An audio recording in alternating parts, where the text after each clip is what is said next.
You have been adding cinnamon to your diet because you heard it helps blood sugar. Maybe you sprinkle it on your oatmeal every morning. Maybe you stir it into your coffee. Maybe you take a capsule from the health food store. You have been doing this for weeks or months, and your fasting glucose has not moved. Your post-meal readings are the same. Your last HbA1c showed no improvement. The cinnamon is not working. But here is what almost nobody tells you. The problem is not that cinnamon does not work. The research on cinnamon and blood sugar is genuine, replicated, and published in peer-reviewed journals. Controlled clinical trials have shown that correctly used cinnamon can reduce post-meal glucose spikes by 15 to 25 points, improve insulin receptor sensitivity, and produce measurable HbA1c reductions over 8 to 12 weeks of consistent use. The problem is that almost everything about the way most people use cinnamon guarantees that none of those results will appear. The wrong variety, the wrong dose, the wrong timing. 3 specific mistakes that each independently prevent cinnamon from producing any measurable effect on blood sugar, and that most people are making simultaneously without knowing any of them exist. I'm Dr. Jake Taylor. Today I'm going to walk you through the 3 mistakes that are preventing your cinnamon from working, the exact biology of why each one matters, and the precise protocol that allows cinnamon to function as the metabolic tool the research shows it can be. Write your country in the comments. And before we start, I want to say something directly. This is the kind of information your doctor should be telling you at every appointment, but doesn't. Subscribe so I can keep telling you. Let me tell you about Patricia. She was 72 and had been managing type 2 diabetes for nearly 10 years. She was disciplined about her diet, walked most evenings, and monitored her fasting glucose regularly. When she read about cinnamon and blood sugar, she began incorporating it daily. Every morning she sprinkled it over her buttered white toast, sometimes into her sweetened oatmeal. In the afternoon, she stirred it into her flavored coffee creamer. 3 months later, her HbA1c had not improved. Her fasting glucose remained in the 160s. Her post-meal spikes still climbed above 200. "Doctor, I've been using cinnamon every day," she told me. "I don't understand why it's not working." When I asked her to walk me through exactly how she was using it, all 3 mistakes became immediately visible. The wrong type of cinnamon, no consistency in dose, and consumed alongside refined carbohydrates and sweetened foods that overwhelmed any protective effect the cinnamon could have produced. We made 3 specific adjustments. We switched to measured Ceylon cinnamon. We timed it correctly relative to her meals. We paired it with protein-based breakfasts rather than refined carbohydrates. Within 4 weeks, her post-meal readings had dropped by 20 to 25 points consistently. By her next laboratory review, her HbA1c had declined measurably. Same spice, different structure, completely different result. Today, I am going to give you the same 3 adjustments Patricia received, with the full biological explanation of why each one matters. Why cinnamon works for blood sugar, and why structure determines everything. Before we get to the 3 mistakes, you need to understand the specific mechanism through which cinnamon influences blood sugar. Because without this understanding, the protocols I am about to describe seem like arbitrary rules. With it, they are completely logical. Cinnamon contains specific polyphenol compounds, most notably cinnamaldehyde and type A procyanidins, that interact with insulin receptors on the surface of muscle and fat cells. Insulin functions as a signaling molecule that instructs cells to open their glucose transport channels and absorb glucose from the bloodstream. In type 2 diabetes, the cell's response to this insulin signal is diminished. The receptors are present, but they respond sluggishly. Glucose that should be moving into cells accumulates in the bloodstream instead. The polyphenols in cinnamon enhance the conformational activity of these insulin receptors, improving the efficiency with which they respond to insulin signaling. More responsive receptors mean that the same amount of insulin produces greater glucose uptake. Less glucose remains in circulation after meals. Post-meal spikes are reduced. There is a second mechanism operating simultaneously. Cinnamon compounds inhibit the activity of alpha-glucosidase and alpha-amylase, the two enzymes primarily responsible for breaking down dietary starch into glucose in the small intestine. When these enzymes are partially inhibited, starch digestion slows. Glucose enters the bloodstream more gradually rather than in a rapid surge. The peak of the post-meal glucose curve is lower and occurs later, giving insulin more time to respond effectively. These two mechanisms, improved insulin receptor sensitivity and slowed carbohydrate digestion, work together and are well established in the published research. Multiple randomized controlled trials have documented post-meal glucose reductions of 15 to 29% and fasting glucose reductions of 10 to 29% with consistent structured cinnamon use over 8 to 12 weeks. But both mechanisms are time-sensitive and dose-dependent. The enzyme inhibition effect requires cinnamon to be present in the digestive tract when carbohydrates are being digested, not hours later. The insulin receptor sensitization effect requires consistent daily exposure to accumulate. If cinnamon is consumed at the wrong time, in the wrong amount, or in a form that delivers insufficient active compounds, neither mechanism produces a measurable result. This is why structure is not a minor detail. It is the variable that determines whether cinnamon functions as a therapeutic tool or simply as a flavoring agent. The 3 mistakes that are stopping your cinnamon from working. Mistake number 3, using the wrong type of cinnamon. This is the mistake most people do not know exists, because the assumption that cinnamon is almost universal. It is not. The cinnamon sold in most supermarkets, the standard brown powder in the generic spice rack, is cassia cinnamon. There are several varieties of cassia, but all share a characteristic that is directly relevant to anyone using cinnamon daily for blood sugar management. They contain high concentrations of a compound called coumarin. Coumarin is a naturally occurring compound that in small occasional doses poses no significant risk to most people.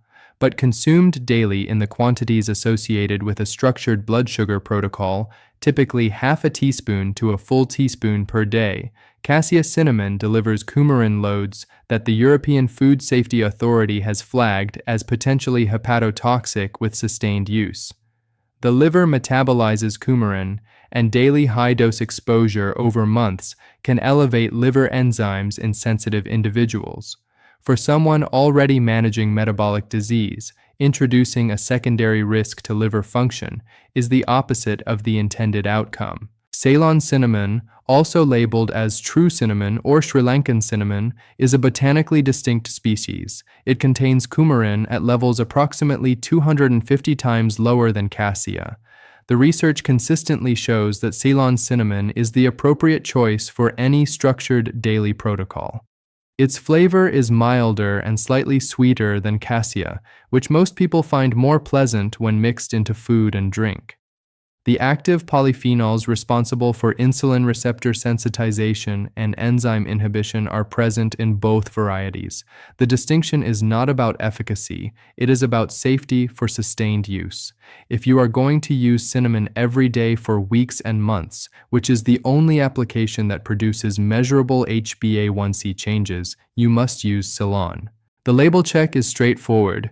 The package should clearly state Ceylon cinnamon, true cinnamon, or Cinnamomum verum, which is the botanical name. If the label says cinnamon without specification, or lists Cinnamomum cassia or Cinnamomum aromaticum, it is cassia. Do not guess. The difference matters for long-term daily use. William was 70 and had been taking 2 teaspoons of cinnamon daily for 4 months with no measurable benefit and newly elevated liver enzymes at his routine blood draw. He had been using bulk cassia cinnamon purchased online. When I explained the coumarin issue and switched him to measured Ceylon cinnamon at half the dose, his liver enzymes normalized within 6 weeks and his post-meal glucose readings began improving for the first time. He had been using the right concept with the wrong ingredient. Mistake number 2, consuming cinnamon at the wrong time. This mistake eliminates the enzyme inhibition mechanism entirely, which means that half of cinnamon's documented effect on blood sugar is not operating regardless of dose or variety. The alpha-glucosidase and alpha-amylase inhibition that slows carbohydrate digestion requires cinnamon compounds to be physically present in the small intestine when dietary starch is being broken down. Digestion is a process with a specific timeline. Carbohydrates begin breaking down enzymatically within minutes of swallowing. Glucose absorption from the small intestine begins within 15 to 30 minutes of eating and peaks within 60 to 90 minutes. The post-meal glucose spike that causes vascular and nerve damage in diabetes occurs within this window. If cinnamon is consumed after a meal has already been eaten, the enzyme inhibition window has closed. The starch has already been converted to glucose. The glucose has already entered the bloodstream. Applying cinnamon at this point is metabolically irrelevant to the post-meal spike that already occurred. The timing that produces the documented results is consumption of cinnamon before or at the very beginning of a carbohydrate-containing meal. The cinnamon must reach the small intestine before or simultaneously with the carbohydrates it is intended to slow. This means the ideal approach is mixing cinnamon into the first component of the meal, consuming it in water or yogurt immediately before beginning to eat, or incorporating it into the meal itself at the start rather than as a finishing garnish. The second timing error is consuming cinnamon with high sugar or refined carbohydrate foods. Sprinkling cinnamon over sweetened cereal, stirring it into a sugary coffee drink, or adding it to baked goods places the active compounds in direct competition with a glucose surge that exceeds what the enzyme inhibition mechanism can meaningfully offset. Cinnamon is not a neutralizer. It is a moderator. It can reduce the rate of glucose absorption from a moderate carbohydrate meal. It cannot meaningfully reduce the spike produced by a high-sugar food. Pairing cinnamon with appropriate meals is as important as timing it correctly. Dorothy was 68 and had been adding cinnamon to her flavored coffee creamer every morning, which she drank after her breakfast. Her post-breakfast readings showed no improvement despite 4 months of daily cinnamon use. When we moved her cinnamon to a half teaspoon mixed into plain Greek yogurt eaten before her breakfast and replaced the sweetened creamer with unsweetened coffee, her post-breakfast readings dropped an average of 22 points within 3 weeks. The cinnamon quantity was smaller, the timing was correct, the pairing was appropriate, the result was immediate and measurable. Mistake number 1. Inconsistent and unmeasured dosing. This is the most important mistake because it determines whether the insulin receptor sensitization mechanism, the longer-term effect that influences HbA1c, has any opportunity to accumulate. Insulin receptor sensitization from cinnamon polyphenols is not an acute effect. It does not occur from a single dose or even a week of use. The clinical trials that have documented measurable HbA1c reductions used consistent daily doses over 8 to 12 weeks. The mechanism is gradual. Repeated daily exposure to cinnamon polyphenols progressively improves the conformational activity of insulin receptors in muscle and fat tissue. This improvement accumulates with each day of consistent use and diminishes when use is interrupted. When people use cinnamon inconsistently, heavily some days, and not at all for several days, the accumulation effect never builds. The insulin receptor sensitization that requires weeks of steady exposure to manifest is constantly being reset by the gaps in use. The long-term benefit never appears. The dosing problem operates in 2 directions. Insufficient dose means that the active compound concentration reaching insulin receptors and digestive enzymes is below the threshold required to produce a measurable effect. The studies documenting benefit used doses in the range of half a teaspoon to 1 teaspoon of Ceylon cinnamon per day. A light dusting on oatmeal, visible as a faint brown trace on the surface, delivers a fraction of this dose and is pharmacologically inconsequential regardless of timing or variety. Excessive dose in the other direction does not produce proportionally greater benefit. The insulin receptor sensitization effect plateaus well within the half teaspoon to 1 teaspoon range. Consuming multiple tablespoons daily does not accelerate results, and with cassia cinnamon specifically, significantly increases coumarin exposure risk. More is not better. Measured is better. The practical solution is a standardized measuring spoon, not a jar shaken over food until it looks about right. half a teaspoon in the morning with or before a meal containing carbohydrates. If a second placement is appropriate, another half teaspoon before the largest carbohydrate-containing meal of the day.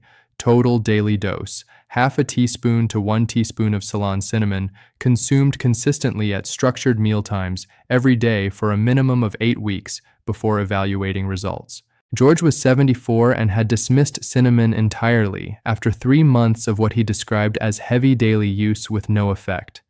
When I asked how he measured his dose, he described shaking the jar over his food until it looked like enough. Some days that was clearly more than a teaspoon. Other days he forgot entirely. There was no measurement, no consistency, and no awareness that the cassia he was using had a safety consideration for daily use. When we implemented structured half-teaspoon doses of Ceylon cinnamon at consistent mealtimes, his post-meal readings improved measurably within 3 weeks. I assumed I had been doing it right because I was using a lot of it, he said. I had no idea that more was actually working against me. How to use cinnamon in the morning. Half a teaspoon of Ceylon cinnamon mixed into the protein component of breakfast. The ideal vehicle is plain Greek yogurt, which provides protein that independently slows gastric emptying, or a protein smoothie. Oatmeal is acceptable if it is traditional rolled oats with no added sugar, combined with nuts or seeds for protein content. The cinnamon should be mixed in before eating begins, not sprinkled on top at the end. It should be consumed at the start of the meal, positioning it in the digestive tract before carbohydrate breakdown begins. Sweetened cereals, white toast, pastries, and flavored yogurts are not appropriate breakfast vehicles for this protocol. The glucose load they produce exceeds what the enzyme inhibition mechanism can meaningfully offset. This morning placement establishes the daily accumulation of polyphenol exposure that drives the insulin receptor sensitization effect over weeks. Consistency at this placement is the most important single variable in the protocol. The right time to take cinnamon before meals. When lunch or dinner contains a meaningful carbohydrate component, rice, potatoes, bread, pasta, or legumes, a second half-teaspoon placement is appropriate. This can be mixed into a small amount of water or yogurt and consumed immediately before beginning the meal, or incorporated into the first component of the meal itself. The timing rule applies strictly here. This placement must occur before or at the very start of eating, not mid-meal or after. The goal is to have enzyme inhibition active in the small intestine before the primary carbohydrate load begins to be digested. Not every meal requires this placement. If a meal is primarily protein and non-starchy vegetables with minimal carbohydrate content, the metabolic need for enzyme inhibition is low and the placement can be omitted. Why you need 8 weeks to see results. Both placements must be maintained for a minimum of 8 consecutive weeks before evaluating results. This is not a suggestion. It reflects the timeline of the insulin receptor sensitization mechanism.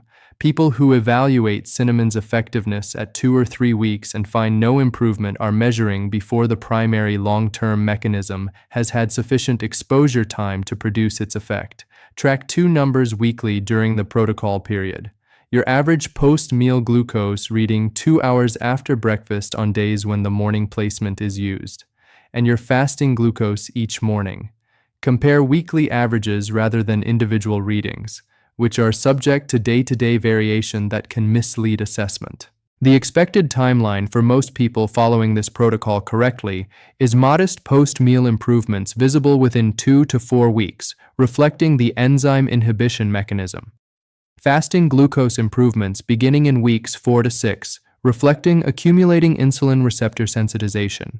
Measurable HbA1c change at the 8 to 12 week mark, reflecting sustained reduction in average daily glucose. If you are taking diabetes medication, particularly metformin, sulfonylureas, or insulin, monitor your glucose more frequently during the first 4 weeks.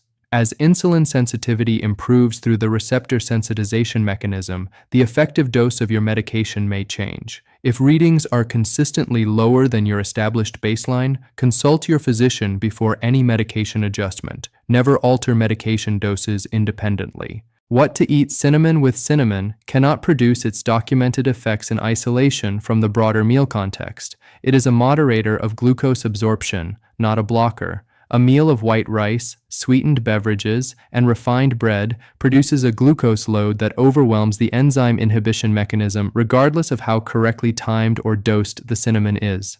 The meals that allow cinnamon to function as the research documents are those with adequate protein, meaningful fiber content from vegetables or whole grains, and moderate rather than excessive carbohydrate portions.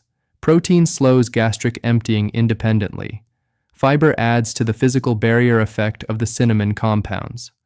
Moderate carbohydrate portions keep the total glucose load within the range that the enzyme inhibition mechanism can meaningfully reduce. When all three elements are present, cinnamon, protein, and fiber, the combined effect on post-meal glucose is substantially greater than any single component achieves alone.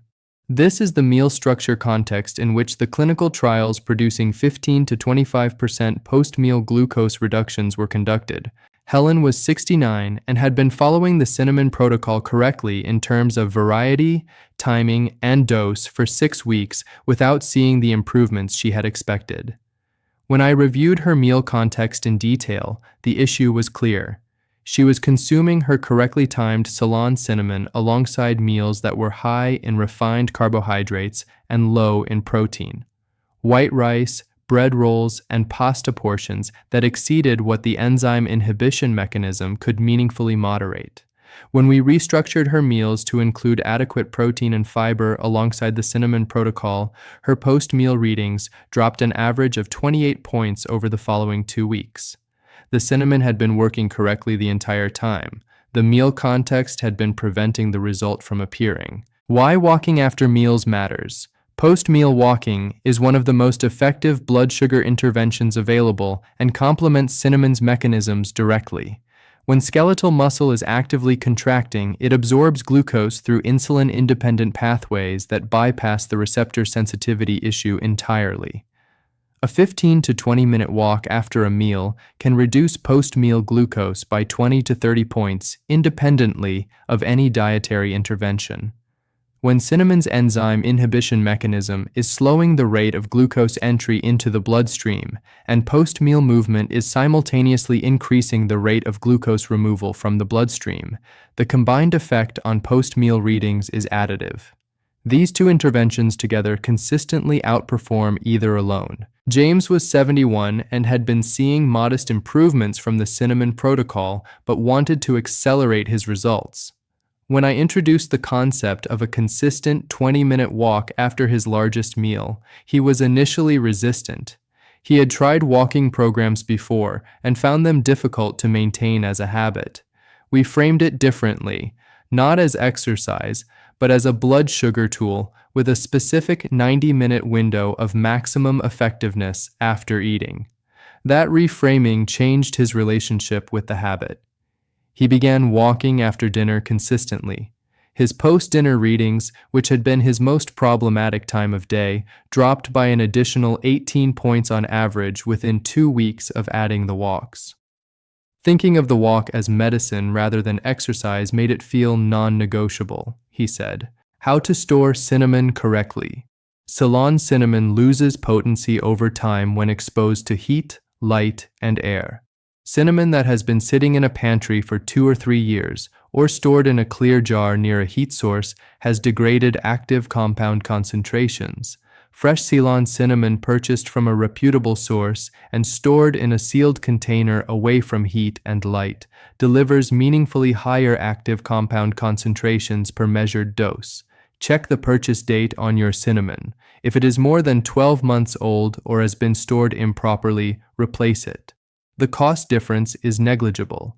The difference in active compound delivery is not. Margaret was 66 and had been following a cinnamon protocol for 6 weeks with inconsistent results.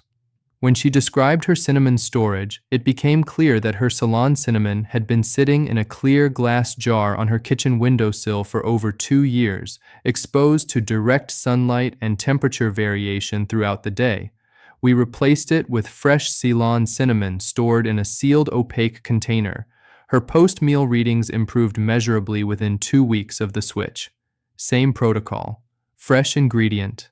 Different result. The protocol works when all variables are correct simultaneously. Variety, timing, dose, meal context, consistency, and product quality each contribute to the outcome. Correcting 5 out of 6 variables produces partial results. Correcting all 6 produces the consistent improvements documented in the research. Begin tomorrow morning. Purchase Ceylon cinnamon if you do not already have it. Measure half a teaspoon. Mix it into plain Greek yogurt or a protein-based breakfast before you begin eating. Set the expectation that you are committing to 8 weeks of this protocol before evaluating results. Track your post-meal glucose 2 hours after this breakfast for 7 consecutive days and compare it to your readings from the week before. The number you see at the end of that first week will tell you whether the mechanism is already beginning to work in your specific metabolic situation. Leave a comment telling me which of the 3 mistakes you are making and which variety of cinnamon you have been using. Your comment helps other people in this community identify their own errors and understand what to change. If this video gave you something useful, share it with someone who has been using cinnamon for blood sugar without results and does not know that the type, timing, and dose they are using may be the reason it has not worked. Subscribe if you haven't already. I'm Dr. Jake Taylor. Take care of yourself, and I'll see you in the next video.